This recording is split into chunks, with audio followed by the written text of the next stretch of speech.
Hi, welcome back to the channel HardReset.Info, and today I'll show you how to use your points on Shein.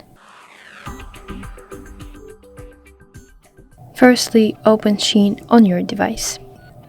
Then you need to open your cart in your bottom side of your screen, and you need to click the checkout button. Then you need to scroll down, and then you'll see points section. Click on it, and here you can type the amount of points you want to use. I have 103 points, but I can use, for example, 50 and click apply button. So here is my discount. So that's how you use your points on Shein.